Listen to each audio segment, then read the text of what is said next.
सांगा, आज महामार्गावरती बसवरती कारवाई.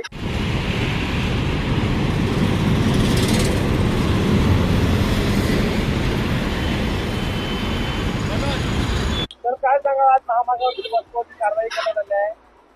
कशी कारवाई आहे? गेल्या महिनाभरापूर्वीपासून जवळजवळ 6 महिना झालेला आहे. इथे माननीय पोलीस आयुक्त साहेबांनी आम्हाला आदेश दिलेले आहेत की हायवे जाम होतो. आमच्या निदर्शन झालं की ह्या बसेस इथे पॅसेंजर घेण्यासाठी थांबतात आणि हे ट्रॅव्हल्स एजन्सीवाल्यांनी इथे ऑफिसेस खोलून ठेवलेले आहेत आणि ते इथं रस्त्यावर रोडवर बसेस भरपूर प्रमाणात उभे राहतात. 2-2, 3-3 बसेस राहिल्यानंतर त्यामुळे हे हायवेचं एक लाईन चोकअप होते, त्यामुळे ती भरपूर बॅकलॉग जायचा, त्यामुळे ट्रॅफिक जाम होते. तर गेल्या महिन्याभरापासून आम्ही ही कारवाई अगदी सातत्याने चालू आहे.